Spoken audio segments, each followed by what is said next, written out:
Good afternoon, everybody. Welcome to Interviewing Wednesdays. It's January 20th, 2021. We're very glad you're with us for session number 3, Star Stories, a deep dive. For those people on Zoom, if you will, if you have any questions throughout the presentation, as soon as you think of something, put it in the chat box, let us know what your question is, and as Mark takes breaks through the presentation, we'll make sure we get those questions answered for you. For those people on Facebook, if you'll just enter your questions into the comment field, I'm monitoring that feed and I'll make sure we get those questions answered also. We ask that you use the speaker view, which is on the lower left-hand corner. For those people on Zoom using a PC or Mac, you can switch between speaker and gallery view. And where that red arrow is, you can grab that and slide that back and forth so that you can change the aspect ratio. You can make the speaker bigger or smaller, the slide bigger or smaller, just depending on what works best for you. Please note this event is currently being recorded and we're currently live on Facebook. The recording will be on the Career DFW Facebook page and on the Career USA YouTube channel for others to view in the future. By participating in this event, and if you post a comment in the chat box or you have your microphone or camera on, you give consent for your comment, name, and picture to appear. Well, good afternoon, everybody. My name is Jeff Morris. I founded Career DFW back in 2008 to help the unemployed in the Dallas-Fort Worth area. In 2012, after a visit to the White House, after being invited to go to the White House, I started CareerUSA.org in 2012 to help people outside the Dallas-Fort Worth area. I've written a book called What I've Learned About Your Job Search That You May Not Know.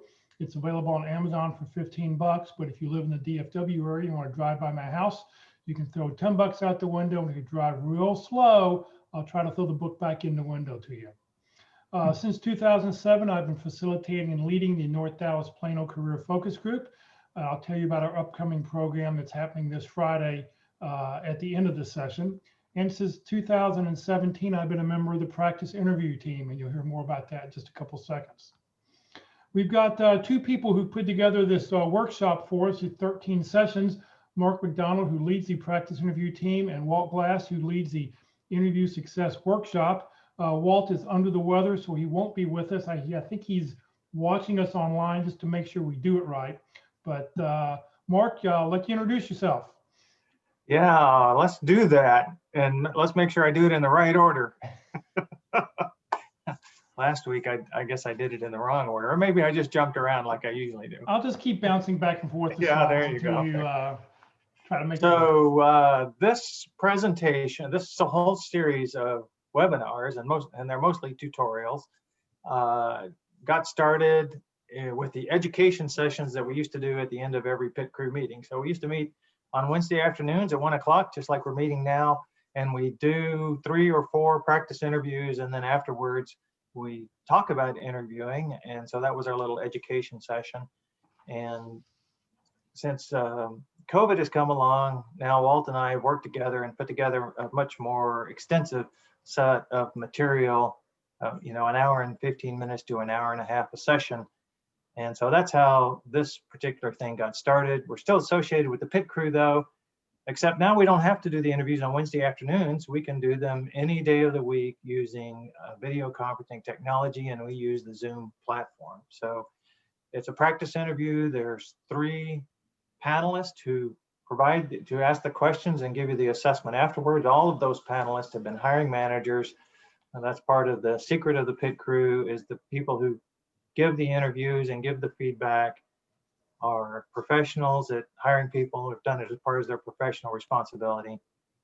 And it takes 2 or 3 days to set up an interview. So you send in a job description and a resume. That's what we use to prepare. And it takes about 45 minutes. You get a recording. There's no charge for it. We're all volunteers. You can practice as often as you like.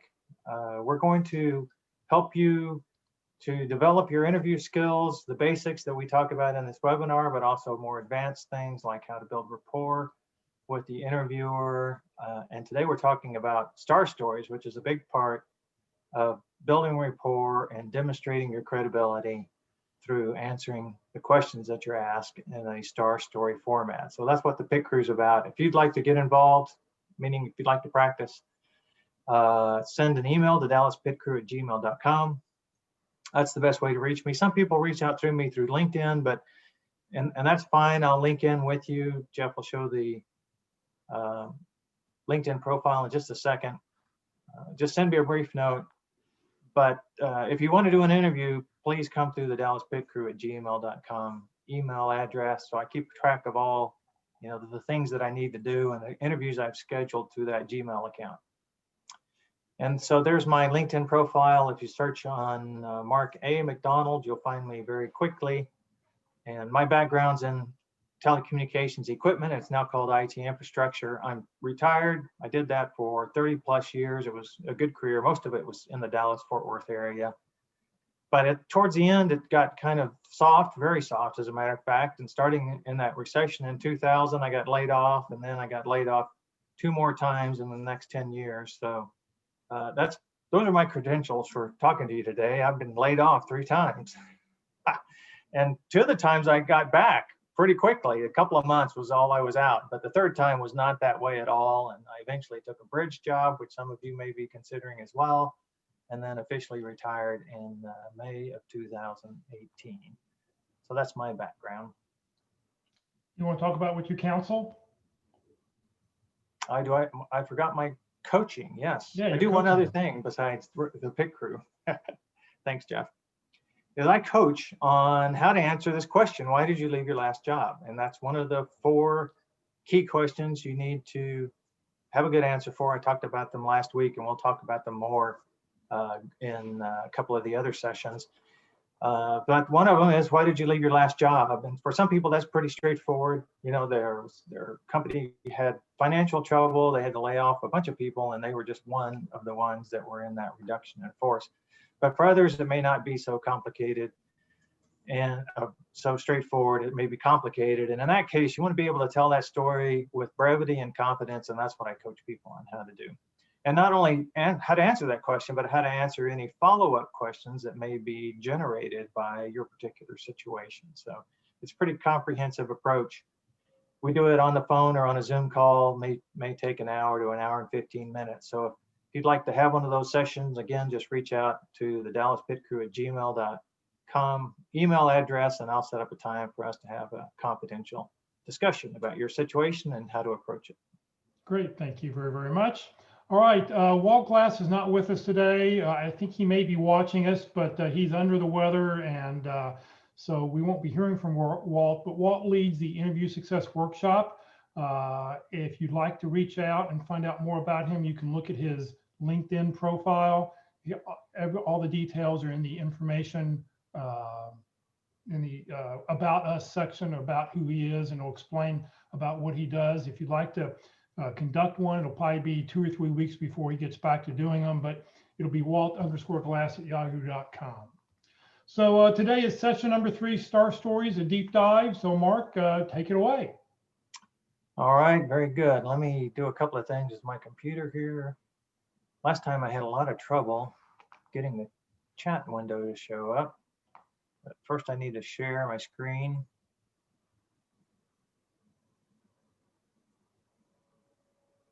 All right, you guys can see that? We got it. And I can see you. Now let's find the chat window.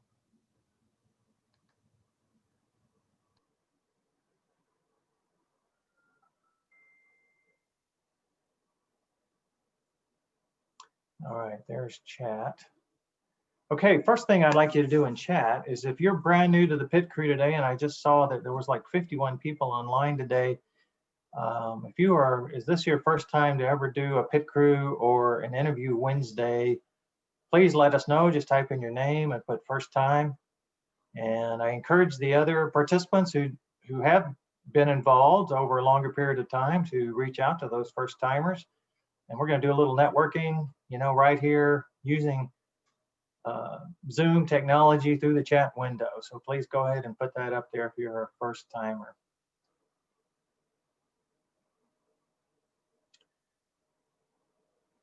Beth, hello. Now, I'm not very good at watching the chat window and giving my presentation, so I'm going to rely on Jeff. And when we used to do this face-to-face, it was very interactive. Here's some more people. Christine, Isabel, Oliver, is that how you say it? Yep. It was very interactive. And when we put together kind of the formal presentations like we've been doing, they became much more like tutorials where we did most of the talking. And Walt and I have discussed several times, how do we get people more involved? How do we get back to having that discussion? And so what I'd like to do is, if you have a question, post it up, and whenever you think of it. And I'd like to, although I just admitted it's kind of difficult for me to keep an eye on that. We will pause occasionally to answer those questions. And but I may, if I see one, I may just answer it right away, right? So we're just trying to have a discussion here. Except for in this venue, it turns into more like a lecture. So thanks for posting up if you're first time. Yeah, there we go. How many is that? 6 or 8, maybe 10. All right, very good. Star Stories, a deep dive. That's the topic today. And here we go. So this is one of 13 sessions that we give. It's session number 3. And if you look at the sessions at a very high level, and they're color coded here, the first 5 are about preparing to interview. And so the last 2 weeks, we've been talking about how to prepare generally to interview, and then how to prepare for a specific interview. And now here's the third of the series in preparation, Star Stories, how to prepare Star Stories and what Star Stories can do for you. And then next week is video interviewing. And then the final of the first 5 series is analyzing the job description. Then we have another 5 that are basically on, very sensitive mouse, basically on how to interview effectively. Okay, so openings and closings, and how do you discuss compensation, and you can see those topics there. So that's effective interviewing. And then we wrap up the 13 topics with some advanced topics that build upon everything else you've already learned in the first 10.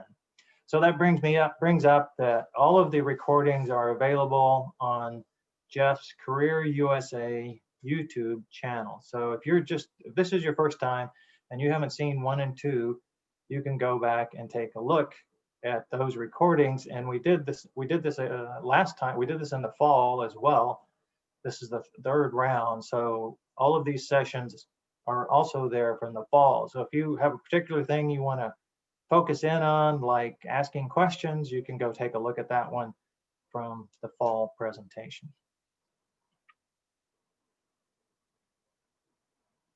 Yeah, Jeff just posted up there in the chat where you can find that.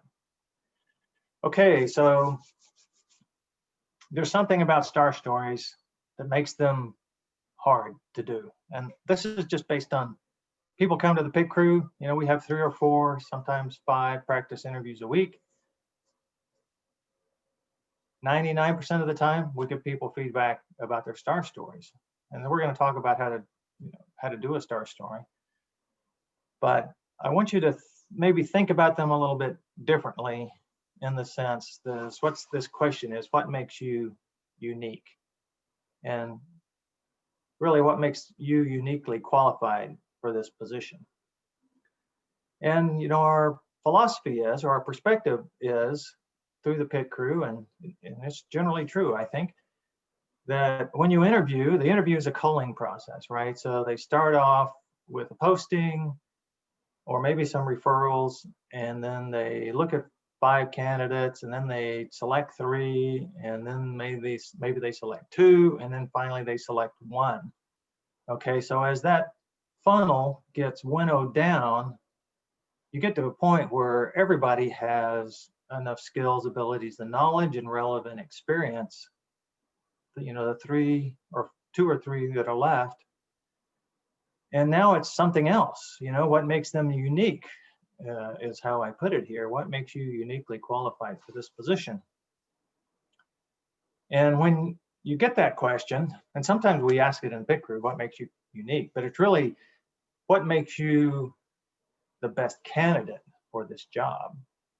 And since we're talking about Star Stories today, I'm gonna tell you the stories you tell, the experiences you had, and how you relate them to the interviewer, the successes, the achievements, the way you've helped your employer is unique to you. It's very unique to you, right?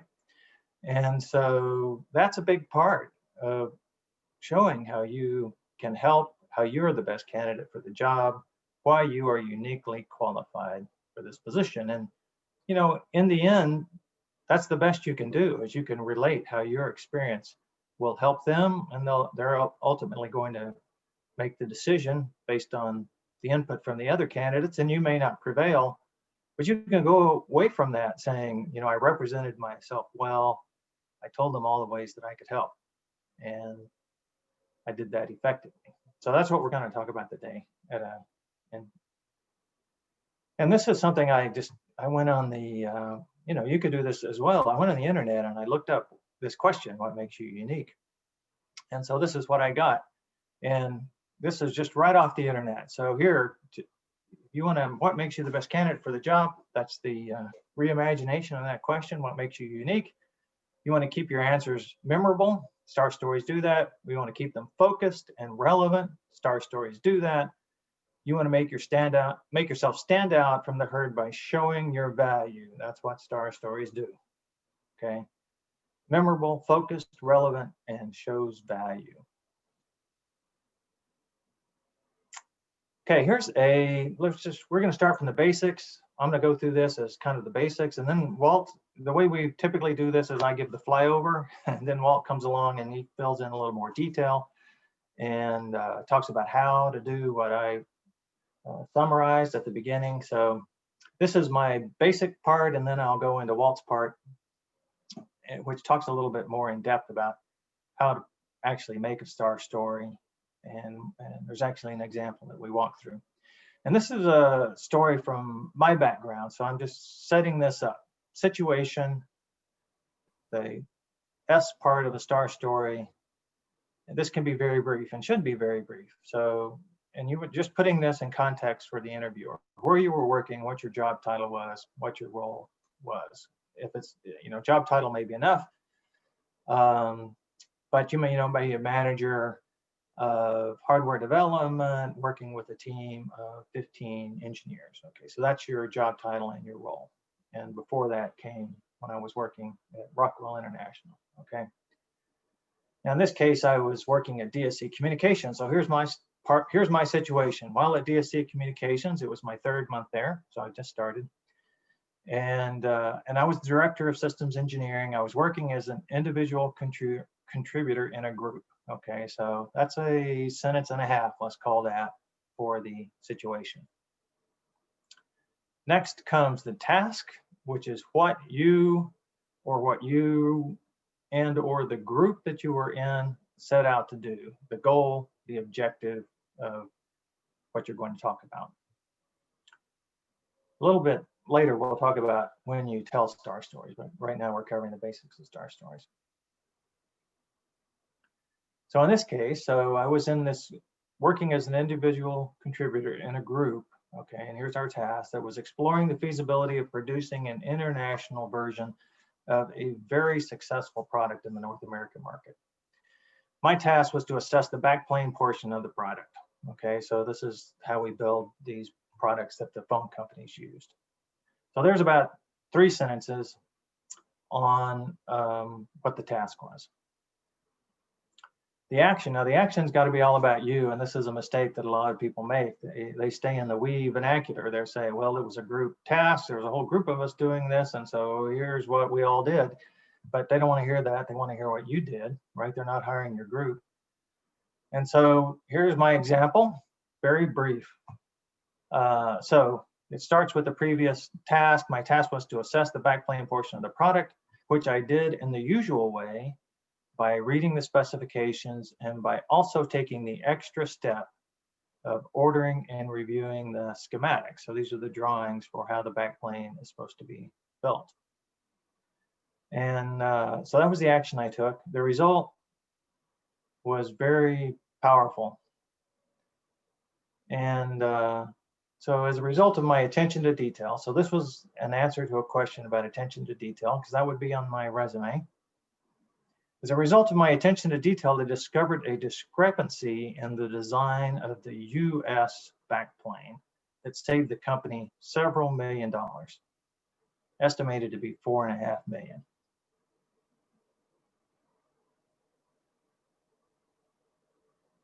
So when you recite that all together, the S, the situation, the task, my task, the group task, and my task, the action that I took, and the result, saving the company a lot of money. That took 1 minute to tell that story. Okay, 110 words. So that's an example of a very brief and to the point star story. And the question would be, tell me about a time where you demonstrated, over and above attention to detail. Talk a little bit more about this story as we go along, because I left out a whole bunch of stuff about this story. And, I didn't talk about how long it took me to do this, which was a very short amount of time, frankly. It was a few days, but it was a few days of like 15 hours a day, because we were in a big hurry to figure this out. And I didn't talk about how I came up with that $4.5 million number, but somebody could ask and I could answer that question. Somebody asked, do you usually mention the time? Yes, metrics are good, okay? But as we're going to talk about in a second, some details, they were asking about attention to detail, right? So this same story could be used in a commitment question. So tell me about a time where you did something over and above what you were required to do, okay?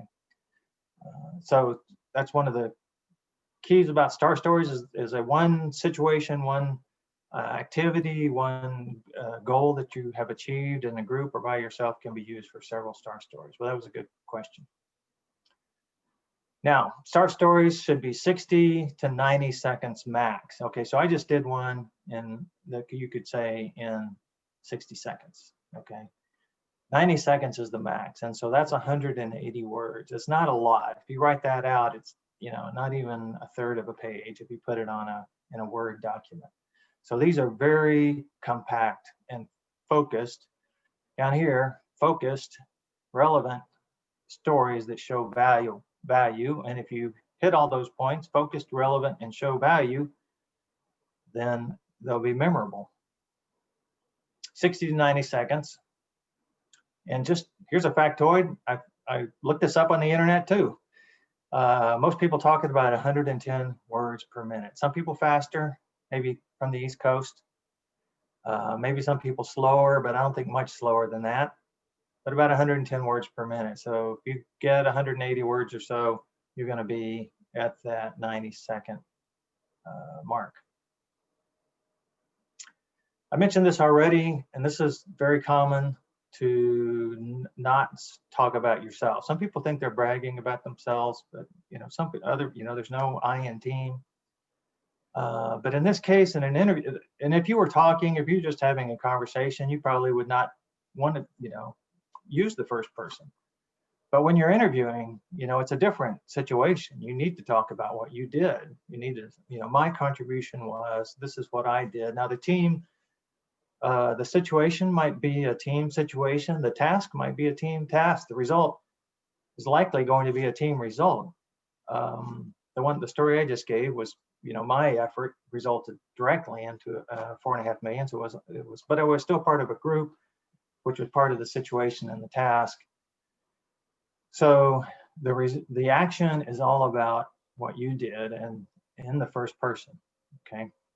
And if you don't like using I, you can just say my part, or my responsibility was, or my task was. You can use mine. Not every detail is important. And in the second half of this, when we go into Walt's slide, I'll show you an example of how to cull this. You may have a story and how to start sharpen it up, okay? Make it focused and relevant. But you want to add details, and somebody just asked a question about the time. Time is usually a big detail. I mean, so let's say you did 100 transactions, you placed 100 orders. Okay, well, it's a lot different if you did 100 orders all in 1 year, which is 2 a week, or if you did 100 orders in 1 month, okay, which is 3 a day. So transactions and numbers, values, percentages are kind of third on the list of importance, but you have to provide context, okay? I increased sales by 150%. Well, was that 150% of 10 million or 150% of 100,000, that's a big difference. So you have to give the context. And I mentioned also this, one story can have variation. Okay, so one success can spin into multiple star stories about different aspects. If you were on a project, there was probably somebody on the project who wasn't pulling their weight. Okay, so you can tell that story. If the project was done on time or ahead of time, you can tell that story. If you had a big contribution to solving a problem that came up in that success, then you can tell that story as a separate story, so on and so forth. Here we go. So dollars are the most effective result. Saved money. And if you saved money, I like to use this phrase, I recovered cash. Okay, recovered cash. That's, cash is valuable. Saving money, that sounds like, okay, well, I just saved a little money, but that money you saved is cash that can be spent someplace else. Numbers, okay, so time is a number, but also transactions. Some people come, this often happens with executive assistants. They seem to deprecate themselves, but I just, I did whatever my boss wanted me to do. And I said, okay, well, how many travel arrangements did you make last year? Oh, about 100. Well, that's a couple of weeks. So that's, how many meetings did you set up for them? How many events did you plan? And, so on and so forth. So we go through this conversation about all the numbers that they did. And usually there's tons of transactions that they were involved in. And that's a good thing to talk about. Yeah, what's the rule? So that's a good question. Somebody asked, what's the rule of time? I would avoid using the same example more than a couple of times, more than 2 times. Now, some people will say just one, okay, you should have a different story for each thing that comes up. But, I'm a little softer on that because you don't know what kind of questions you're going to get. I mean, it's hard to prepare for that. Certainly, if you have a different situation or a different success for each question, that's probably the best because you'll go through a different one every time. And, at the end, they'll say, this candidate had 15 different stories, all successful. If you have to double up on one, that's okay. Just don't want to do it too often, right? Because then it kind of softens the impact. So at the end, you might have told 15 stories, but 7 of them were duplicates. So that's really, kind of 8 successes, and 15 different successes would be even better. Mark, Patty asked right before that, you said you usually mention the time. It's great for a star story, but sometimes I hear interviewers want to hear more of a story, which would take longer, that requires more detail. It sounds like we need to stick to 90 seconds max. Yeah, you stick to 90 seconds max, and that's and if you have a very long story, I'm going to touch on this a little bit later, but since you've asked, let's just cover it. If you have a long story, then you're going to break it up into pieces. Okay. And so so let's say you did 5 things that led to this success. And you might say, I did 5 things that resulted in this $1 million savings, and I'm just going to cover the first 2 right here. And so you just tell them the first 2. And if they're interested, if this is a story that interests them, if they're intrigued, they'll want to know the other 3. And if it's just kind of meh, they won't ask any follow-up questions. So you haven't wasted time talking about 3 things that they weren't that interested in. So you want to get to the result in 90 seconds, okay? You want to have the celebration in 90 seconds max. And then if they want to add more, you can offer. You can even offer, if you want to tell them, you can say, would you like to hear the rest of this? And they may say yes, yes or no. I got these other questions. So you don't want to. Yeah, you want to be able to tell as many good stories as you can, okay? And if the interviewer drives you to provide more detail, then they're very interested. Okay, so we're talking about dollars, numbers, percent. Like I said, is kind of the 3rd best. And if you don't know any of those, you can even do some qualitative things like things got much better after I redid this process. So some things may be hard to quantify. Quantify them as best you can. They will be more impactful, more memorable, demonstrate more value if you can put some numbers on what you did. Memorable, focused, relevant, and shows value. Okay, not all questions require a star story. Okay, star stories are, tell me about a time, or could you give me an example of when you demonstrated effective communication?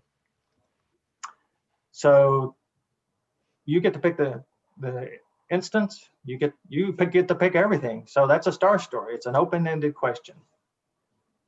You can pick a story from last year, you can pick a story from 5 years ago, pick a story from, way back. The interesting thing about star stories, because they end in a result, which we also call an achievement, they end in some success.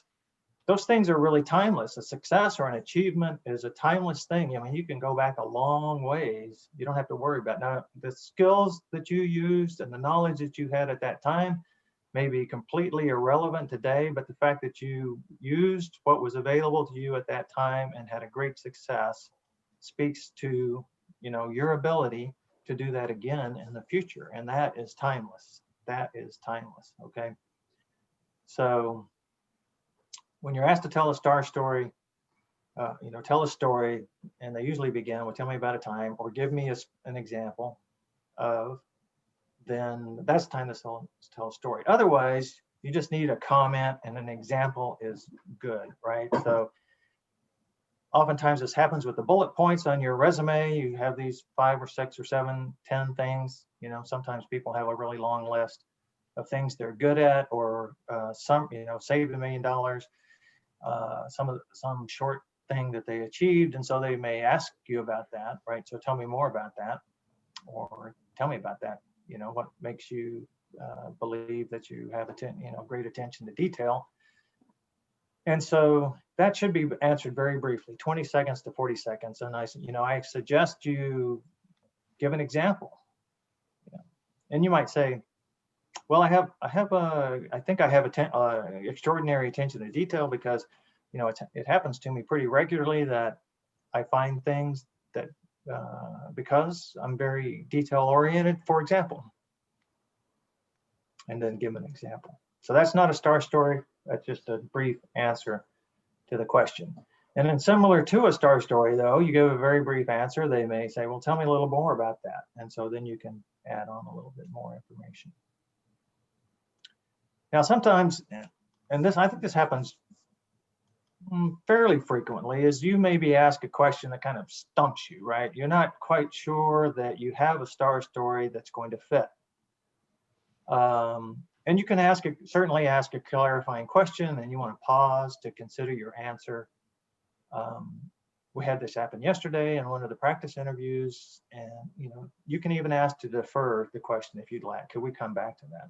Now, if you do that, it's up to you to actually come back to it. You don't depend on them to remember to come back to it, but you'll have to bring it back up after you've had some time to think.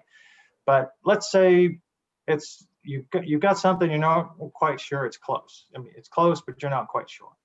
Go ahead and tell that story. Okay, go ahead and tell that story. It's 90 seconds long. There's a great success at the end. And then you can just say, did I answer your question? So this is one of the really good reasons, besides making them focused, irrelevant, and showing value, to keep it short in case you missed slightly, or even, missed by a long shot. You can just say, did I answer your question? They say, no, I was really kind of wanted you to approach it from this angle. And so there you go. You told a good story. It might even be memorable, but it was not the right one. Don't fret about that. You didn't use up a lot of time. For complicated answers, and I just covered this with Patty's question, you need to enumerate them or prioritize them. Now, enumeration really helps primarily when you're trying to formulate your star story. And we'll see this in the example that I'm going to do at the end, how breaking it down into 1, 2, 3, 4, 5 will really help you to be focused, okay, and only talk about relevant things. But in the same way, even if you break it down into 3 or 4 things, and each one of those 3 or 4 things is a bit complicated to relate, you can still prioritize, and you can then tell the interviewer, that, yeah, there's this pretty involved answer. And so I'm just going to give you the top 2 things that I did. There was actually 3 more, and go with that, right? Here's the top 2 things I did. And then, here was the great result. And then leave that open for them to say, well, what were those other 3 things that you did? You get another 90 seconds if they ask that question, right? Now, variations on the STAR format can be effective as well. For example, some people prefer the SOAR method, which is very close to a STAR story, but the task is replaced by the objective or the obstacle. I've heard it both ways, and I think actually it's obstacle, right? But so you had some situation, there was this obstacle to overcome, and the action and the result. Similar to that is the CAR story, which is there was a challenge, action, and result. And I'll talk a little bit later on about some examples of when you might want to do this, okay? When you might want to use something slightly different than the STAR format. But a lot of companies, a lot of big companies like Google and Amazon in particular, but North Texas lead a group of executives that advocate for diversity, screens candidates, and they insist upon a STAR story format to every question they ask you. And I've had some very capable people that I've known through the pit crew who attempted to go through their process and got completely, down selected because they didn't use the STAR format effectively enough for the interviewers. So, and so STAR is what most people would expect, and just know that there's other techniques that can be effective if used appropriately. And we'll talk a little bit about what that means coming up. Yeah, problem, action, result. Now, here's my next one. Sometimes it's better to begin, Jeff likes this one, raw, is to begin with the result. And sometimes in the pit crew, I'll give this advice to people who really want to talk about the situation. And that's one of the most common mistakes is that, and I used to do this too. I'm an engineer by training. I spent 15 years actually being an engineer, and then I went into business management for the second half of my career. And my perspective was, and I see this regularly in the pit crew, is how can you understand how great my solution was if you don't understand how difficult and complicated the situation was? But I've learned that's completely wrong, okay? And if your tendency is to over-explain and over-elaborate on the situation, just tell the result first. Just tell the result first. Because usually that's pretty brief. I saved the company $4.5 million, okay? And so here's how it came together, right? I was in this group, and we had this task, and I looked at this schematic, and voila, big savings. So you can do that with the raw format, which is you just start with the result, and then you tell them the action and the why. What was the motivation to do that? You can even tell a STAR story that begins with the result and then goes through the rest of the steps and finishes with the results again. So it's like I saved $4.5 million. And this was a situation, task, and result. And there you go. That's how I saved $4.5 million. So you repeat the result at the end. You get to say it twice. So that can be effective as well. If you find yourself, trying to over elaborate on the STAR, the situation or the task, or even the action, just get that result out first. And also, this is a good way to build rapport and make a connection with the interviewer.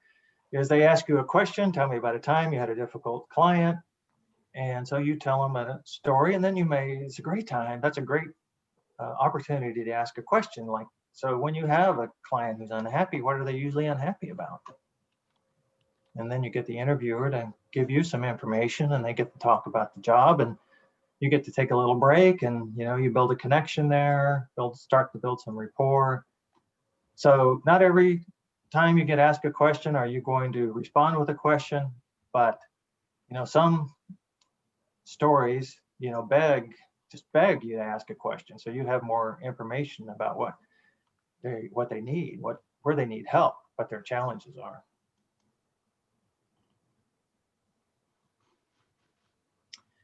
I've mentioned some of these, and on session 13, which is avoiding crashes in your interview, we talk a lot about this, but I put them up here now because people make these mistakes all the time. So I just mentioned this, too long,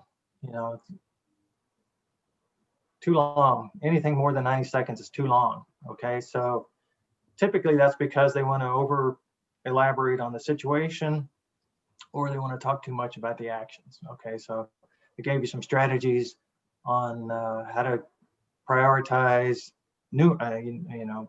bullet point and then prioritize the actions that you took. The situation, you just got to, really they just need to know, where you were working, what your title was, okay? Where you were working, what your title was. And if you don't have a title, if you're, engineer one, which doesn't tell me anything about what you were doing, then you can say your role, right?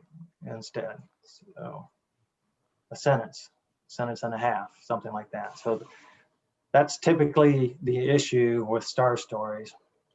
Some people get so caught up in telling the situation and the task and the action, and they just don't tell the result. And part of it is they believe that just talking about what they did is good enough. But that's leaving how effective you were, the success, the value that you provided, that's leaving that out. You're leaving it for the interviewer to determine themselves. And sometimes that works. I mean, if you're a really good match, just talking about what you did is good enough. The interviewer realizes they can make that step, but I wouldn't count on that. I would make sure that you include the positive result, your statement of value. So,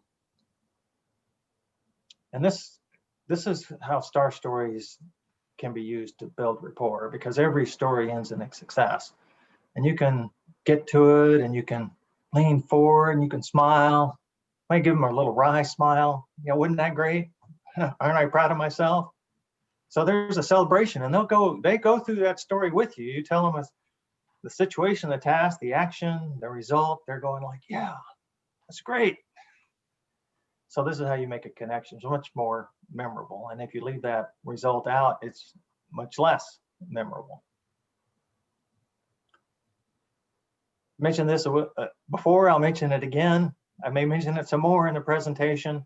This is all about you.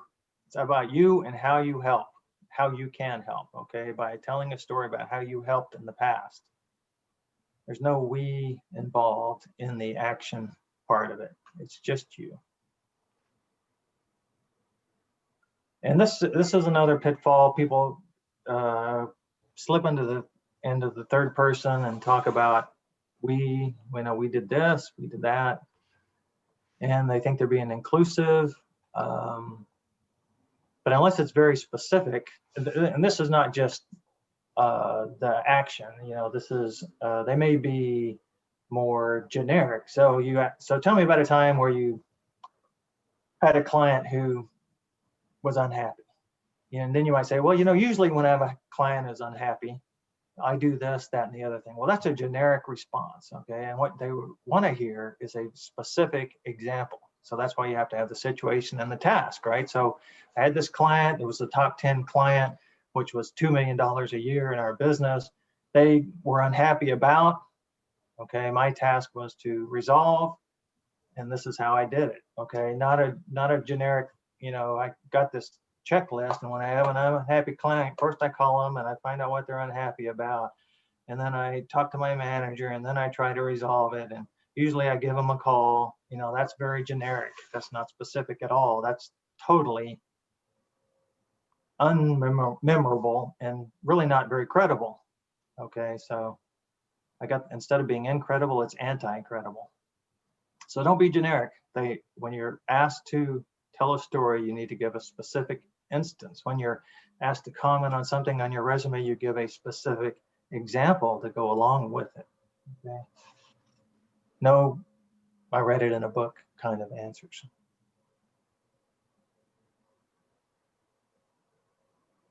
Okay, let's see if there's any questions I missed. Jeff? Yeah, there's one. Patty asked, can you use a star story where you didn't list that job on your resume since it was longer than 15 years ago? I'll sort of take this one.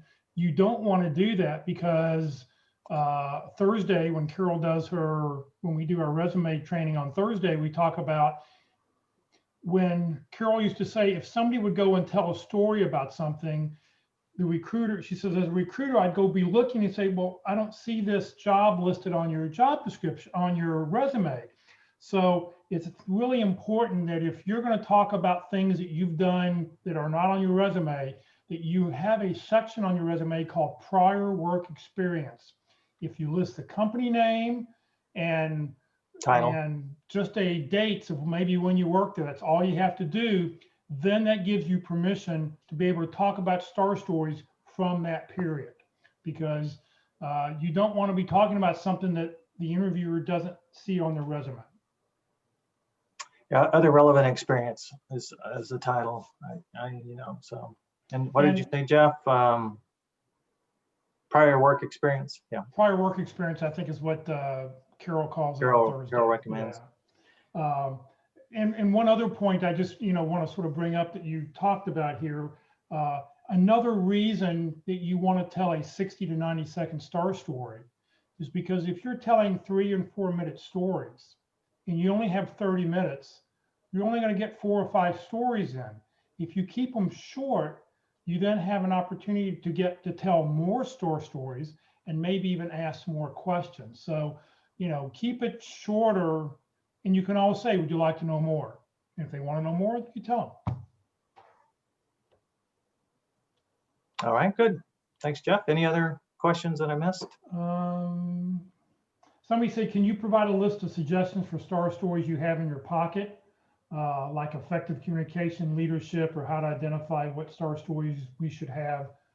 What star stories should we have specific to our situation?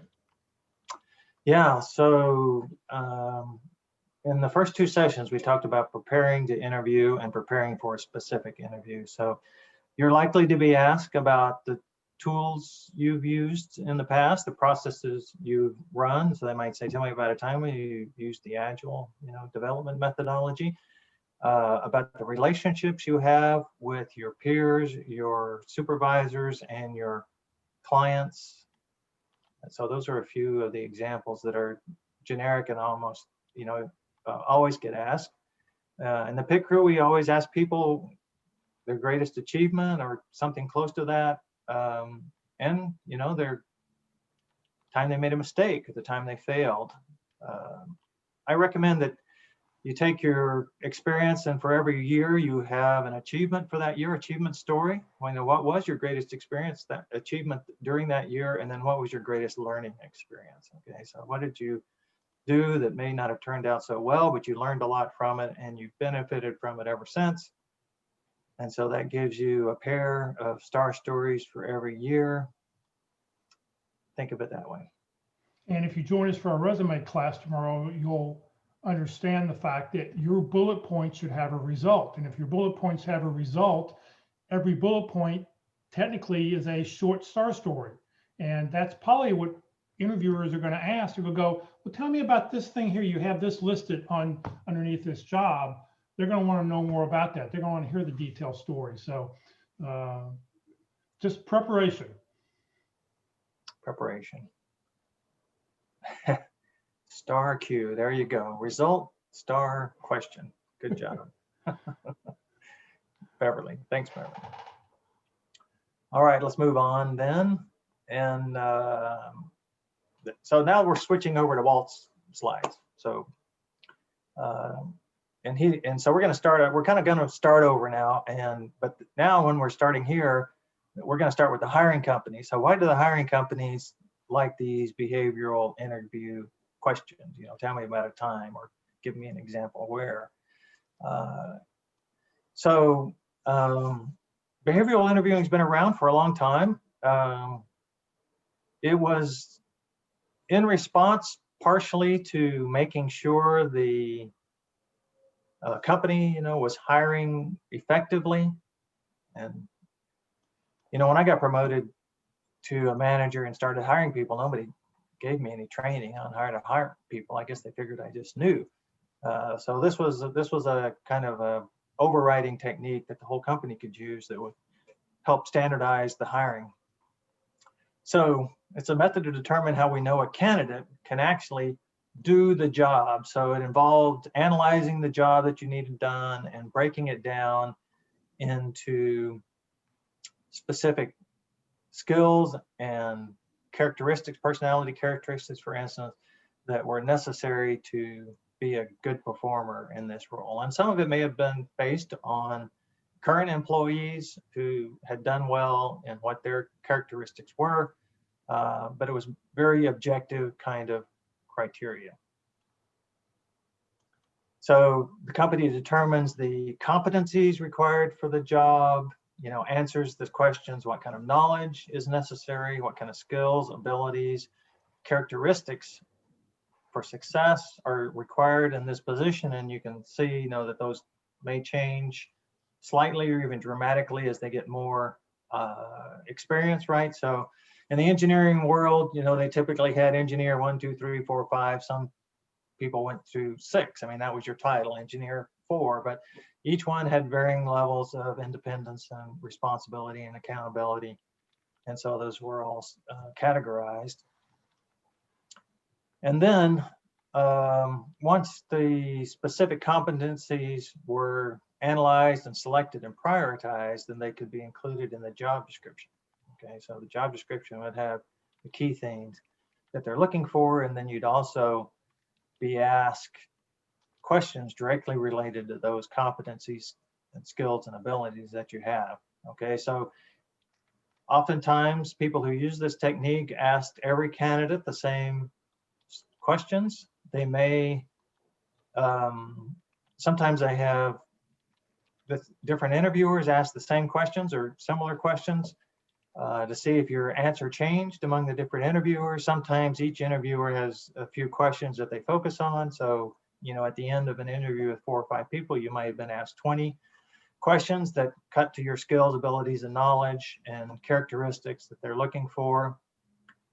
Then, they can assess, give you a score essentially on how well you answered the question, and they can take those scores and aggregate them and compare candidates, right? And so it eliminates bias to a great extent. The interviewer doesn't get to randomly select the questions they're going to ask. They have to ask a certain set of questions. And also helps the candidate understand, that the questions that were asked were relevant to the position and therefore are reasonable indicators that you'll be successful in the role if you're the one who gets hired. So there's a lot of benefits to this approach, and it's very popular.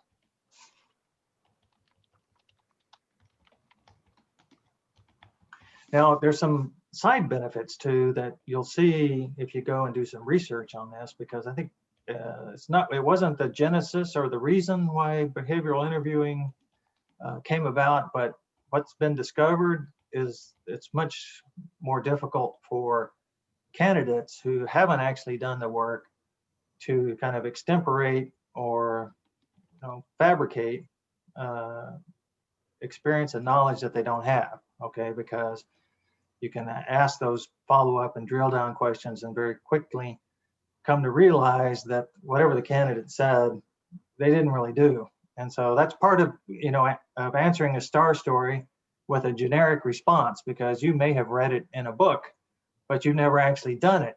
And so that's also why you put in numbers and values, because these are things that only someone who had actually done it would know. And so if you give a very general, non-specific response, that's not credible at all, okay?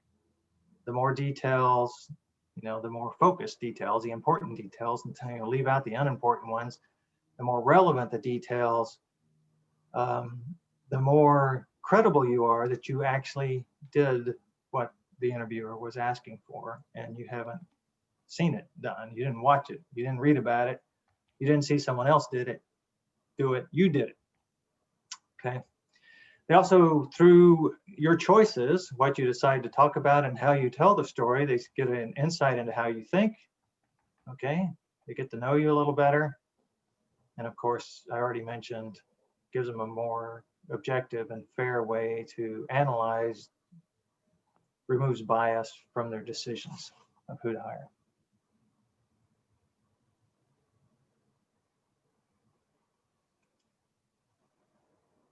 So why tell a story? I've had some people tell me that they're no good at storytelling. You know, they can't tell stories. I'd have to say I'm one of those people too. I can't tell jokes either. And I tell them, yeah, you are telling a story, but it's a very structured story. So just follow the structure and it will be effective. Okay. All the things I've talked about didn't require you to be glib, don't require you to have a sense of timing.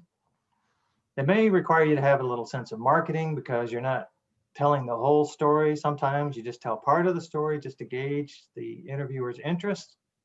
It's to save time if you've missed the mark, but it's also kind of a bit of a tease when you say, well, you know, there's 5 things I did and I'm just going to share with you the top 2 at this time, just to see if they want to, you know, more information, because if they do, then you know you've hit upon something. But, you know, otherwise just follow the structure, you know, be cognizant of being focused and relevant and showing your value, and you're 90% of the way there. And so what does this do? It holds the attention of the interviewer. So you start off with the situation, the task, the action, result. It all flows. It ends quickly, 90 seconds, maybe 60 seconds. So that's a benefit of telling star stories.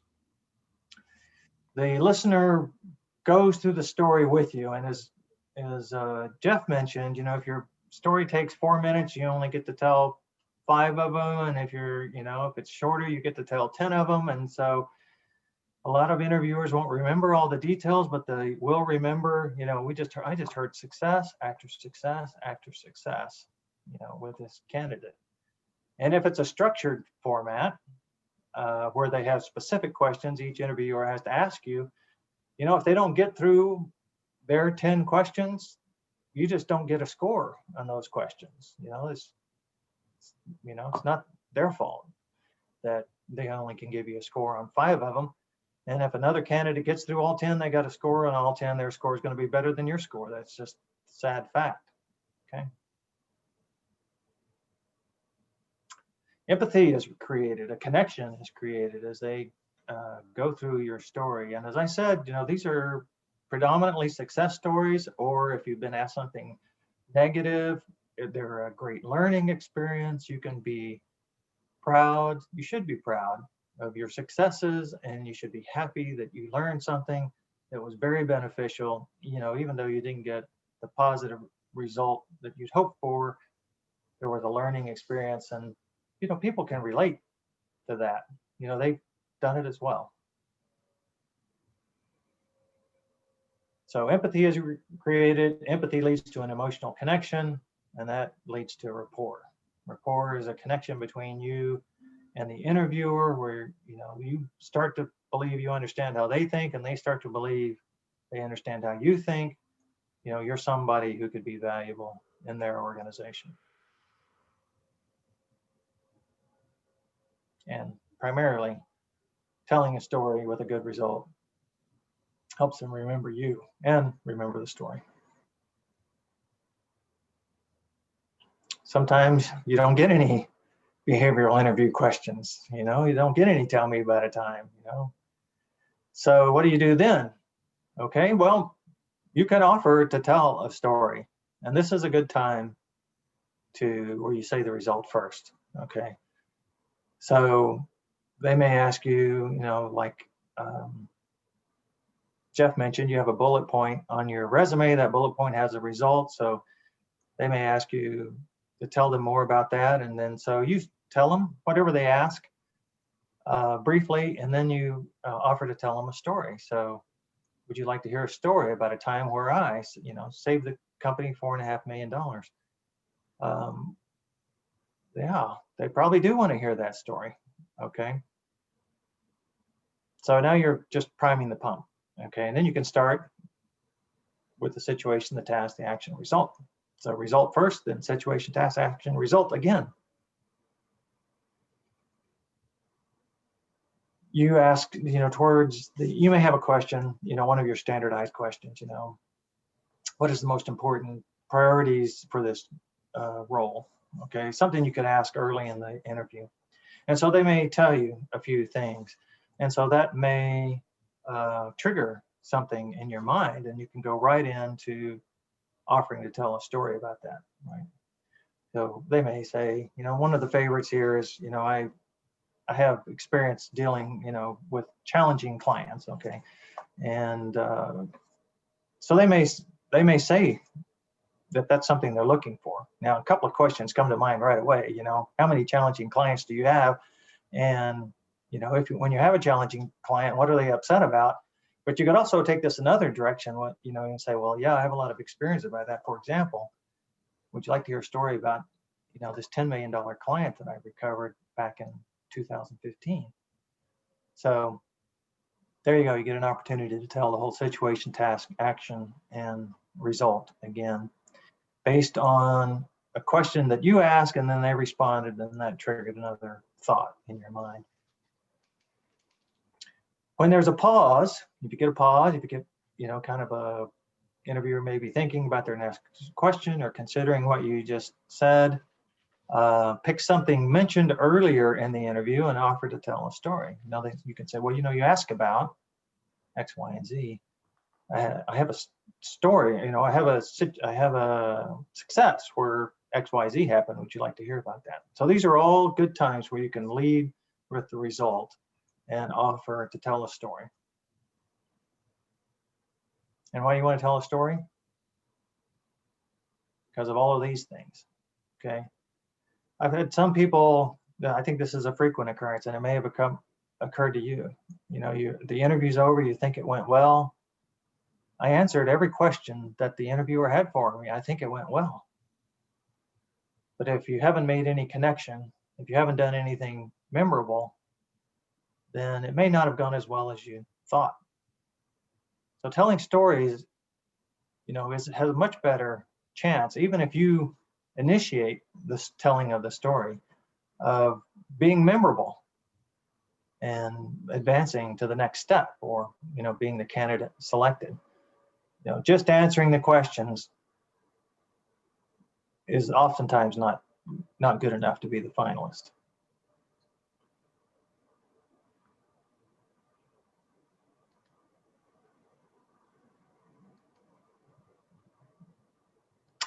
Okay, so I don't know if there's anything new here. Situation, the interviewer says, tell me about a time. So you do your task, action, result. The task can also be a challenge that you faced.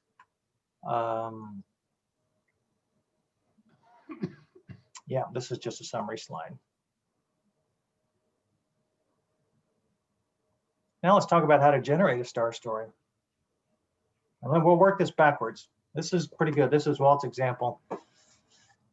So first of all, you want to start with your achievement. You want to tell a story about achievement. So be thinking about those achievements. And I suggested that you do one for every year of your career, but you can do them more often depending on your job. I mean, if you were doing 2 or 3 or 4 projects a year, you can have an achievement for every project. And you can have a learning experience for every project too. So you start with those, and you can make a list, make a long list. Be very expansive. Think big. Think about all the ways, all the things that you would claim as an achievement, all the successes. And you may not be so clear if it's an achievement. Write down, the transactions that you did. So we interviewed a guy the other day who specialized in finding lost shipments, and he worked for Fossil. So they would, they shipped watches and handbags, all over the place.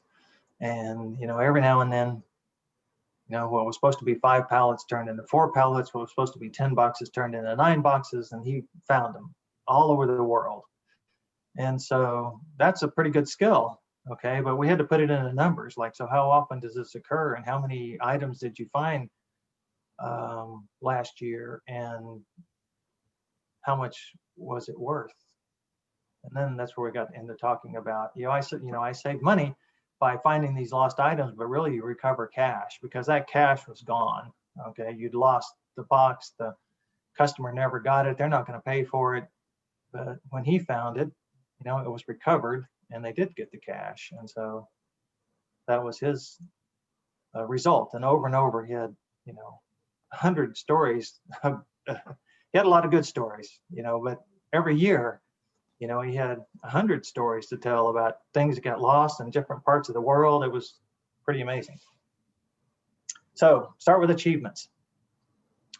And just write the story, okay? And as many details as you want, okay? Because later you're going to come back and cull it, and you might even split it. You may even split it multiple times, okay? But the first part of telling a star story is just to get it all down. I learned this in English composition too back in high school. Write everything down you want to say and then start editing it. So do not be concerned about about the structure or even proper English. Just get it down. And you may later on decide to emphasize some things and de-emphasize other things, but depending on what you're talking about, how you're telling the story, and what you want to focus on, that may be a different set. So achievement and the story go along with the achievement, no matter how many words it takes. So, and then you're going to review that, okay, remove any redundancy or unnecessary or things that add no value to the story that aren't that important, and then organize the material into the star format. So initially, you don't even have to think about it in terms of format, just how it comes. If you were having a conversation, not an interview, but a conversation, how you might tell the story. And the second time when you go through and you try to organize the information, you're going to ensure that your action selection is in chronological order. So this often happens to me. I'll start writing, my story, and I'll write a few things, and then I'll remember when I left something out. And so I'll go back and try to add it, but just get it down, and then later on you can decide how to structure it. Okay, so that's version 1 and version 2. And then you take another, like 3 rounds, take another round of reducing non-relevant content. And then this round, you start working on reducing the number of words you've chosen to use in each sentence, okay? You're gonna call this down to the essential information. And so like the example I gave, my example that I gave at the beginning is a much longer story, but it's been very called down to what's applicable to the attention to detail success. You can test your story with others. You can record it yourself and play it back. You can go on Zoom and watch yourself tell it and watch yourself replay it and see how it goes, right? Then this is where the rubber hits the road, and you start to say, do I really need to say that? Did that really add any value? Was that really a distraction, to say this? Does it really fit with the focus and the relevance that I'm looking for to tell this, this achievement story? Practice, practice, practice, practice. Okay, so here's an example. This is Walt's example. This is pretty verbose, 782 words. So this story would take 7 minutes, right? 110 words a minute, maybe 8, depending on how fast you talked. But this is just the version 1, so he's written all this down.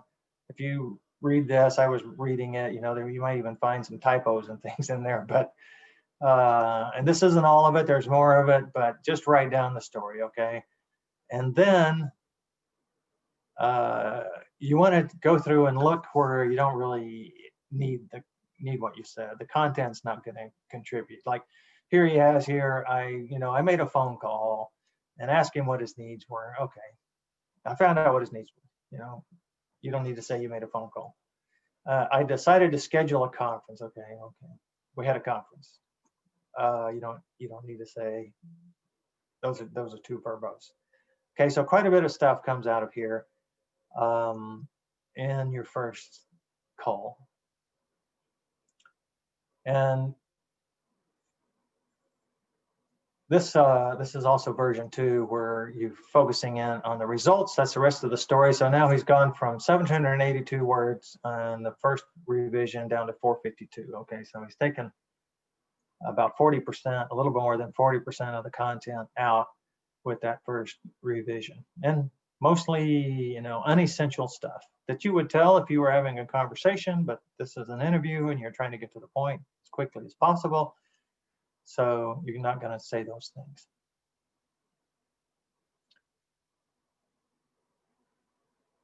Then, now he's put some structure in.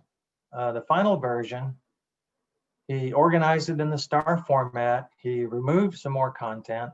He shortened the sentences, and you can see here he bulleted them. When he's going to tell them, he's got these 5 bullets.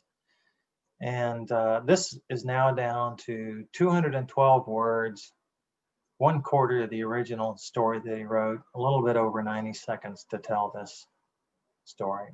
And if he even wanted to shorten it, he might not mention all 5 of these action items. Okay, he might say, well, here's the top 3 things I did, and there's a few others, and then go on with that. Okay. So this is a story about a engagement with a client that went sideways. Okay, the client was not happy about something, and they recovered it and got a $55,000 order and had a good relationship after that. And so he told that whole story, which sounds pretty complicated just saying it and without reading everything that Walt did. But he was able to tell that in 94 seconds, and there's a result. I signed a $55,000 services contract with a client who had accused us of a bait and switch in a contract situation. So that's a great story, right? Very focused, relevant, and demonstrates its value. Now, you want to prepare at least 5 STAR stories specific to a job description. And if you can prepare more, that's good, but at least 5 if you have limited time.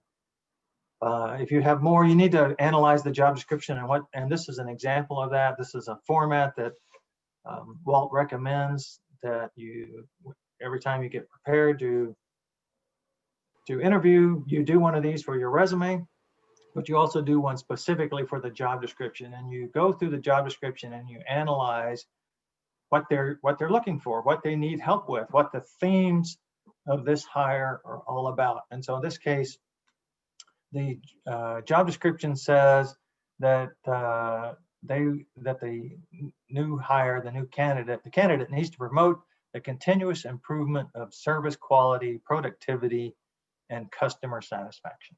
Okay, that's right out of a job description. So here you summarize your experience doing that. Okay, there's just kind of notes to yourself and the value add. Okay, so here's some very specific things. Customer satisfaction were increased from 1.4 to 5.5 out of 7. So that puts those 2 numbers in context.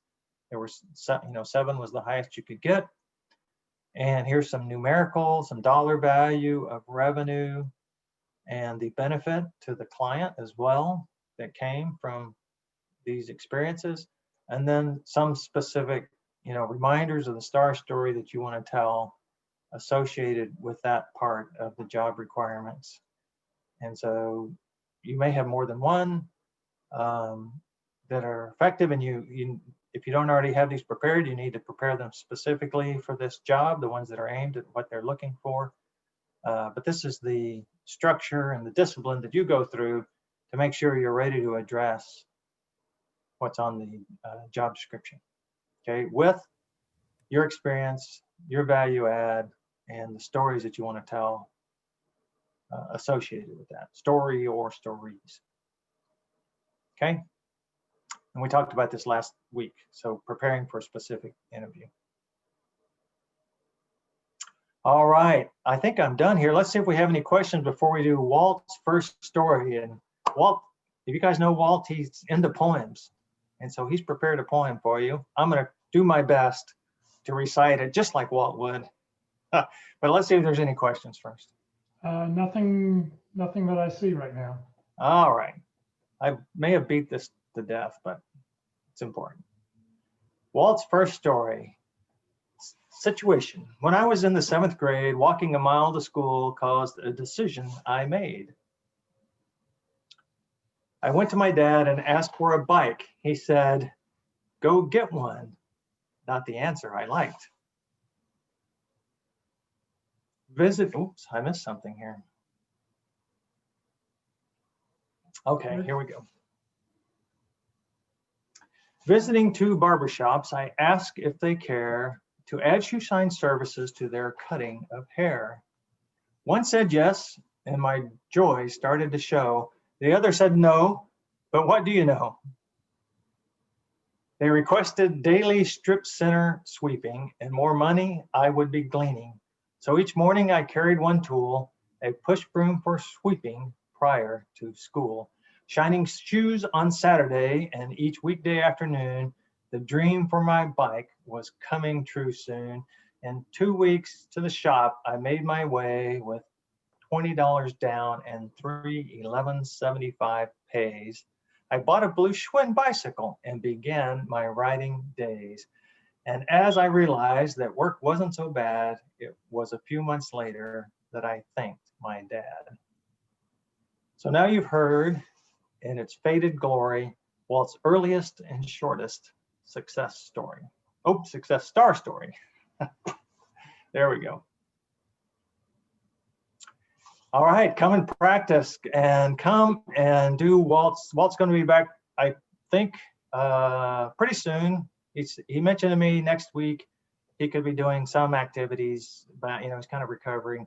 And but you reach out to Walt through his his LinkedIn website, and go to linkedin.com, and it talks about his interview success workshop.